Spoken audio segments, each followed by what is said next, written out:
The shrimp fork was still cold in my hand when I felt the first vibration in my blazer pocket. It was that eerie pre-storm stillness, the kind of heavy quiet you get right before a tornado rips the siding off your house. The grand ballroom of the Grand Plaza Hotel was a blur of marble pillars, gold medallions, and the clinking of $300 crystal. It was an environment where executives wore custom cufflinks and the expensive Chardonnay flowed like corporate denial. I sat at table 7, directly next to Donald Vance, the CEO of Oak Ridge Systems. Donald was a man whose briefest nod could authorize a $90 million international logistics deal. My suit was gray, practical, and devoid of any flashy accessories. It signaled that I was not there to play golf or impress the board. I was there to make sure the shipping pipelines did not freeze.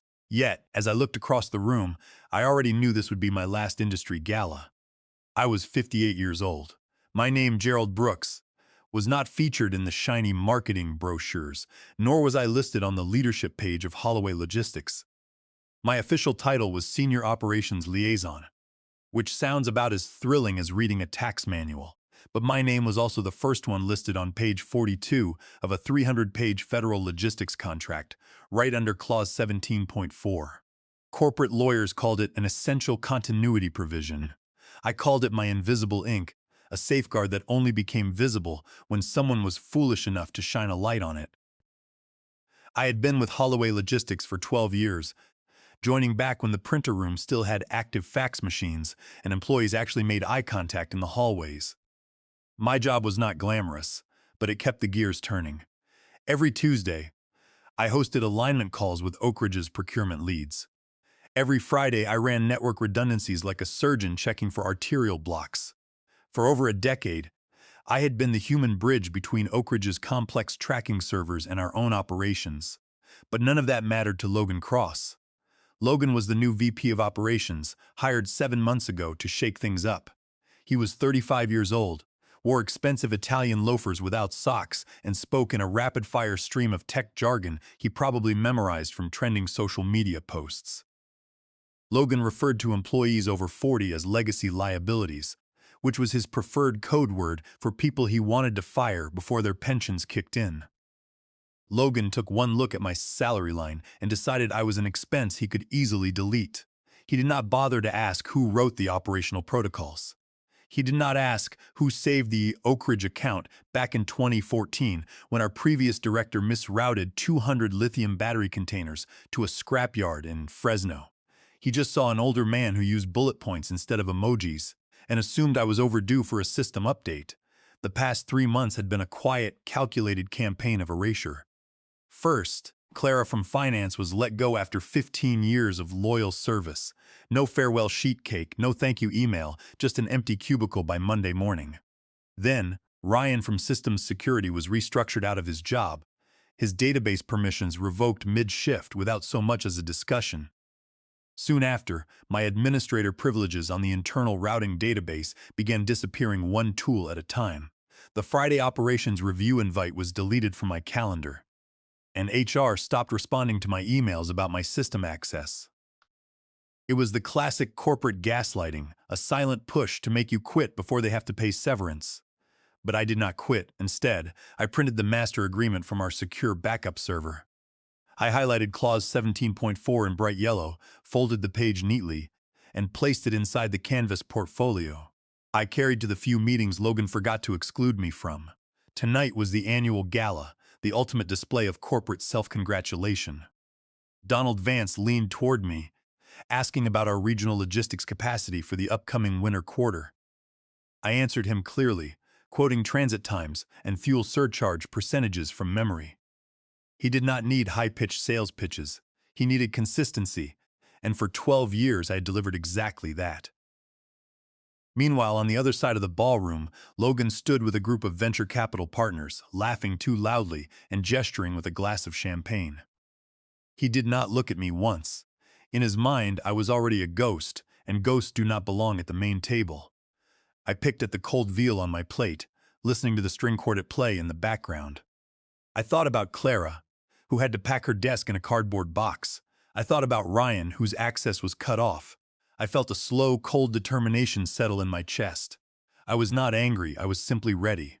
I knew the rules of the game we were playing, and more importantly, I knew that Logan had never bothered to read page 42. The origin of Clause 17.4 went back to a cold winter in 2010. The company had suffered a massive routing failure that left our primary client stranded without shipments for 6 days. The fallout cost millions and nearly destroyed the partnership. When we renegotiated the master service agreement in 2011, the client insisted on strict continuity safeguards. They demanded that the key personnel who managed the daily data streams be contractually locked into the project. The general counsel at the time, who knew my work well, wrote my name directly into the document. He told the board that I was the glue holding the operation together. The clause stayed there, unamended and unchallenged, for over a decade.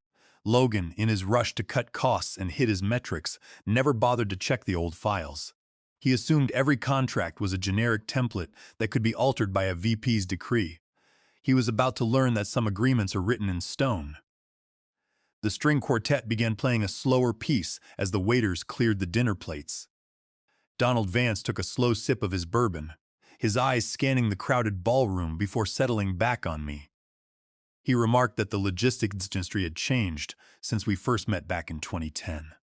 He said that back then, companies were run by people who actually knew how to load a truck and balance a manifest. Now, he muttered, it was all dashboards and automated platforms managed by boys who could not tell the difference between a dry van and a reefer. I told him that automation was fine, as long as someone was there to fix the sensors when they failed. Donald laughed, a dry, rumbling sound. He reminded me of the winter storm in 2014, when the entire Midwest rail network froze solid. He said that while the executives in our home office were busy filing insurance claims and writing apology emails,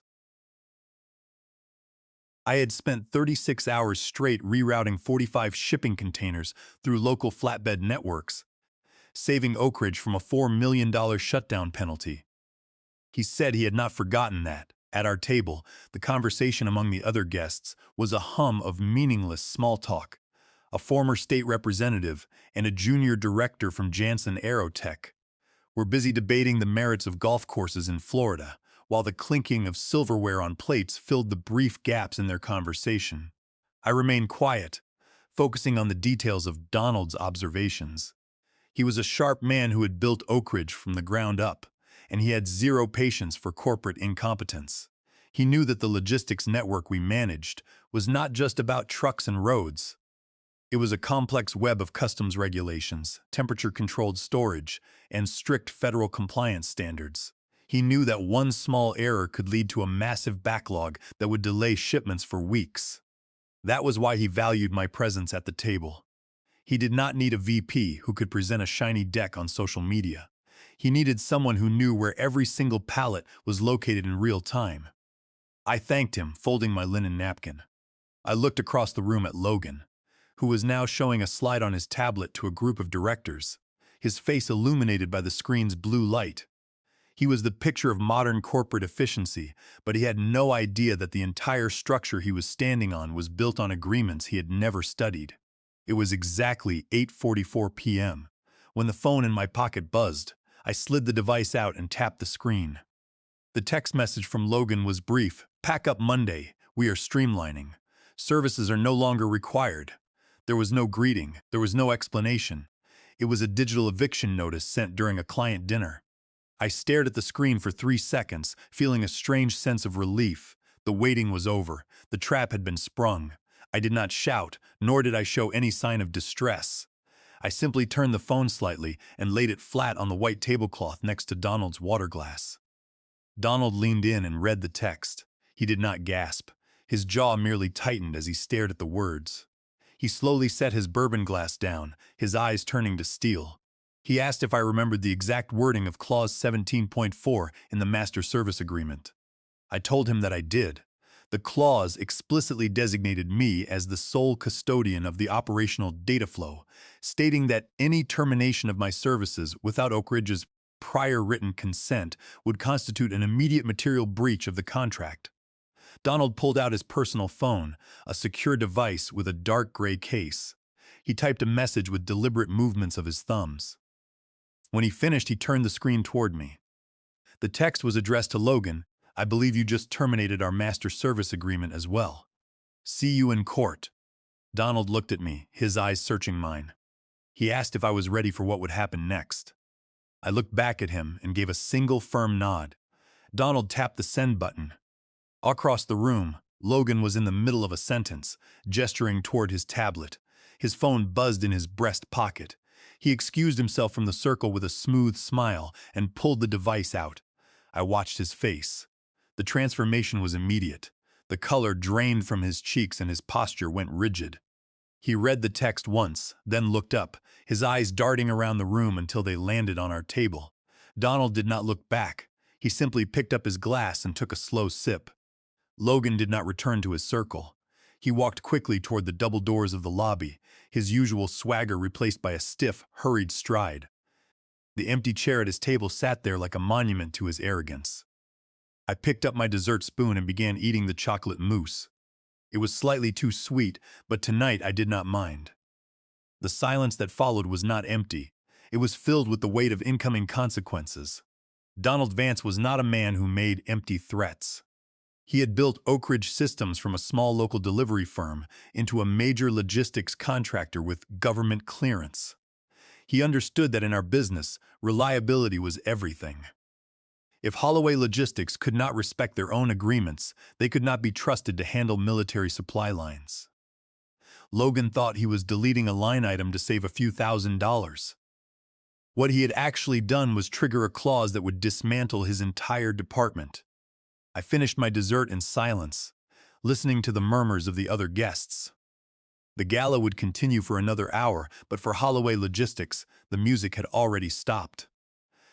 I felt a quiet satisfaction knowing that the paper in my tote bag was about to become the most expensive document the company had ever read. The weekend passed in complete silence. I spent Saturday tending to my garden, pruning the tomato plants and enjoying the quiet autumn air. I did not check my work email, and I did not log into the company network. I knew that my credentials had likely been deactivated within hours of Logan leaving the gala. On Monday morning, I arrived at the Holloway Logistics office at exactly 8:29 a.m. The parking lot was half empty, and the autumn wind carried a chill. As I walked through the glass lobby doors, the receptionist, Judy, looked down at her desk, avoiding my gaze. The corporate grapevine was fast, and it was clear that the news of my departure had already leaked. I walked to my cubicle and began clearing my desk. At 8:37 a.m., Mason from facilities walked up, holding a medium-sized cardboard box. He looked nervous, his eyes shifting from me to the floor. He apologized, saying he was just following orders from HR to help me collect my things. I told him there was no need to apologize, and that I traveled light. I packed my phone charger, a stress ball shaped like a shipping crate, and a framed photograph of my niece, Sarah Brooks. I left behind the 10-year service plaque and the company-branded mugs. I did not need trophies to know my worth. At the security desk, I slid my access badge across the counter. The guard looked at it, then at me, but said nothing. I walked out of the building and into the bright morning sun. I sat in my sedan for 5 minutes, letting the quiet sink in. At exactly 9:02 a.m., my phone buzzed. It was a text from Donald Vance. "Sit tight, this gets fun." I smiled, started the engine, and drove home. By Monday afternoon, the legal storm had made landfall. Holloway's general counsel, frantic after receiving Donald's text, had sent a formal memo to Oak Ridge's legal department. The memo argued that Clause 17.4 was merely standard boilerplate language, non-binding under our current operational scope, and referred to roles that were no longer critical to the contract's execution. They even had the audacity to write that my role was purely administrative and that their new automated systems had rendered my liaison duties obsolete. Oak Ridge's response was swift and devastating.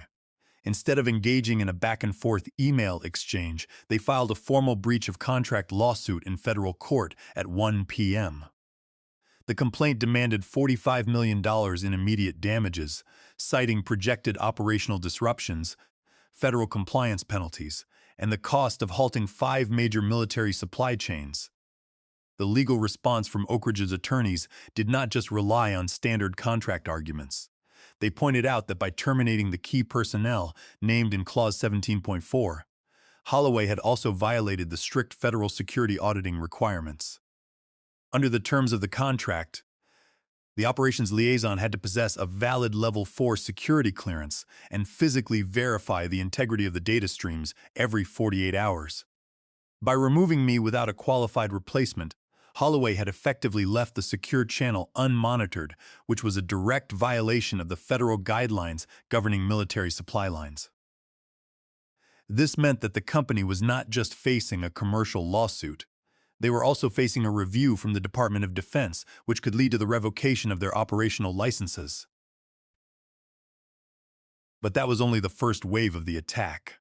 What Logan did not realize was that the custom routing software Holloway used to coordinate its entire fleet was based on a system I had designed and patented years ago. U.S. Patent number 9451, 029 covered the dynamic routing algorithms that reduced transit delays by 30%. I had granted Holloway a restricted license to use this technology for $100 a year, but the license agreement contained a specific clause. The license would immediately terminate if my employment was terminated without cause. When Logan sent that text on Sunday, he did not just fire an operations liaison. He revoked Holloway's right to use the software that controlled their entire distribution network. By 3 p.m. on Monday, Holloway's servers were still running my algorithm to route hundreds of trucks across the country. They were now committing willful patent infringement under 35 U.S.C. 271, a federal violation that carries treble damages and immediate injunctions. I sat on my porch, drinking hot tea, and watched the local delivery trucks pass by. I knew that inside the Holloway office, the systems were likely flashing with red warning lights. The junior database administrators would be scrambling to figure out why their routing maps were losing synchronization. They would not find the answer in their user manuals. The system was designed to require a security handshake every 48 hours. A handshake that could only be authorized using the physical security token I had carried in my pocket. Logan had assumed that everything we built belonged to the company, completely ignoring the legal boundaries of intellectual property. He had cut the rope holding his own sails, and now he was wondering why the ship had stopped moving. The legal machinery was turning, and there was nothing he could do to stop it. By Tuesday morning, the halls of Holloway Logistics were filled with panic. The board of directors had called an emergency meeting that began at 8 a.m. and showed no signs of ending. The company's stock had already plummeted 11% by Tuesday afternoon, and investor representatives were demanding immediate answers. The legal department was in complete disarray. The general counsel, a veteran attorney who had spent 20 years protecting the firm from standard liabilities, was now staring at a multi-front legal disaster. First, there was the $45 million breach of contract lawsuit from Oak Ridge Systems, based on the violation of Clause 17.4. Second, there was the patent infringement claim under 35 U.S.C. 271. Our servers were still running the dynamic routing system, and every truck that left a depot was a new instance of willful infringement, which could lead to a federal judge halting all operations. But as the board dug deeper, they uncovered even more regulatory violations. In his haste to execute what he called the fat cut, Logan had laid off 54 employees over the past 30 days. He had done this without providing the mandatory 60-day written notice required by the Federal Warning Act under 29 U.S.C. 2101. The Warning Act applies to any employer with 100 or more employees who lays off 50 or more workers at a single site within a 30-day period. By failing to give this notice, Logan had exposed Holloway to class action lawsuits from the terminated staff, back pay liabilities, and federal fines of $500 per day for every violation. The Department of Labor had already opened an official investigation, and the liability was growing by the hour. During the meeting, the board demanded to know how this had happened without HR's approval. Janice, the HR director, was called in. She was visibly shaken, bringing a folder of printed emails to the table. She explained to the board that she had explicitly warned Logan in writing about the 29 U.S.C. 2101 requirements.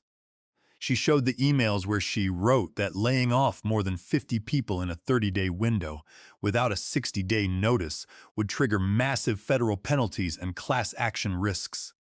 But Logan had dismissed her warnings in a reply email, calling them unnecessary administrative friction that would delay operational agility.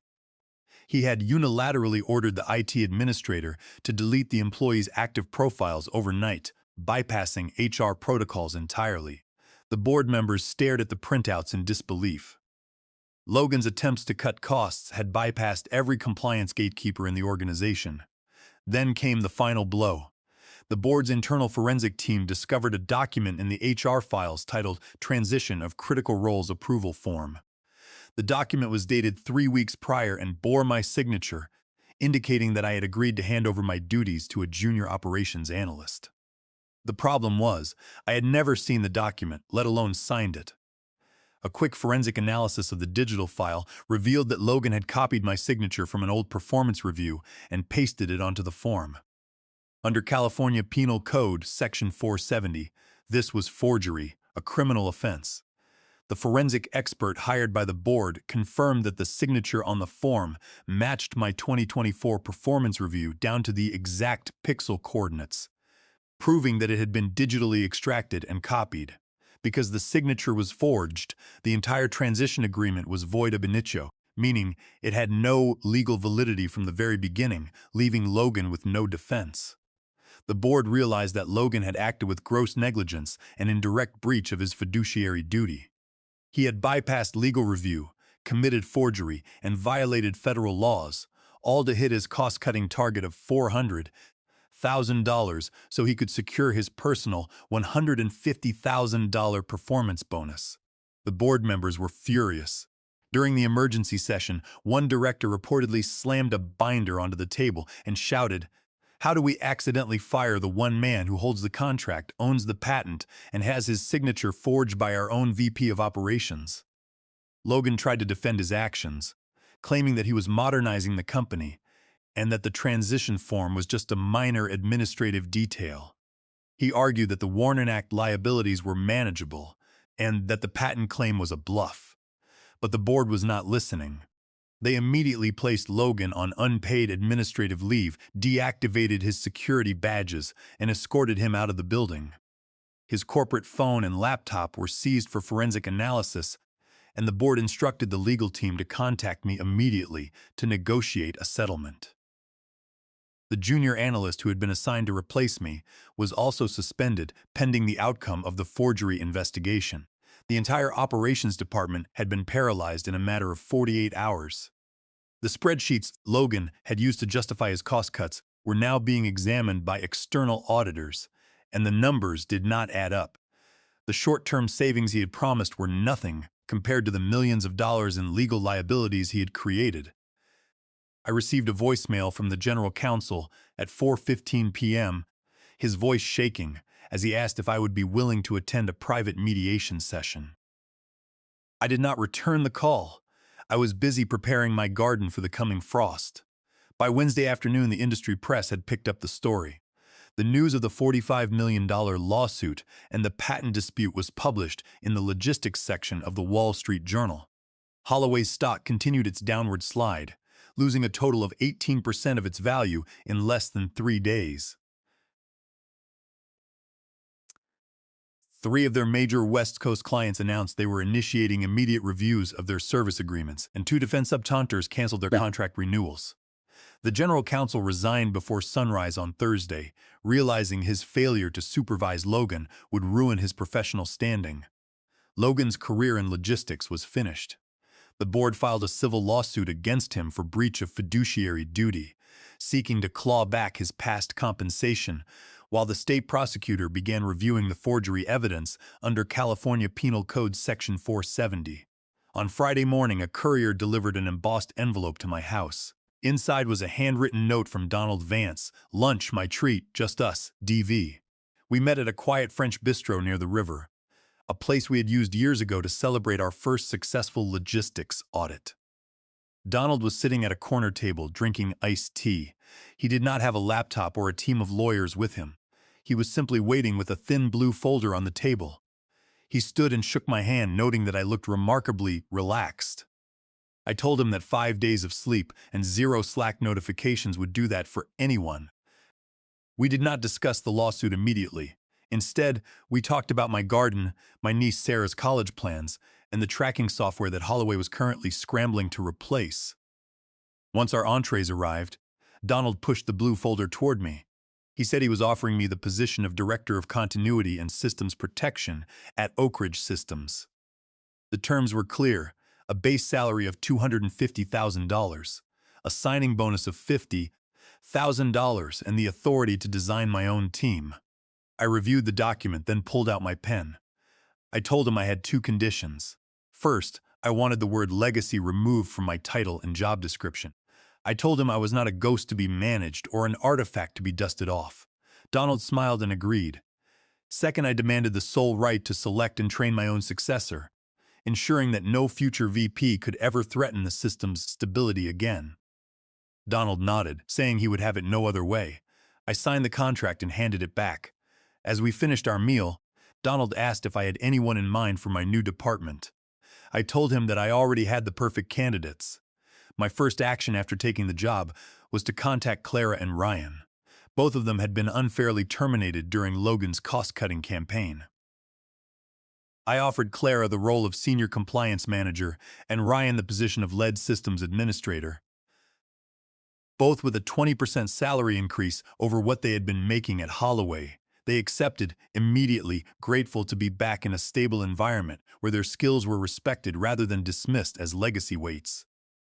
Rebuilding the operational department with people I trusted was the most satisfying part of the transition. The resolution with Holloway Logistics was finalized 2 weeks later. To avoid an injunction that would shut down their entire fleet, Holloway agreed to settle the patent dispute by paying me a licensing fee of $1,200,000 for the continued use of my routing algorithm. They also agreed to a wrongful termination settlement of $800,000 to resolve all outstanding claims, including the Warren Act violation.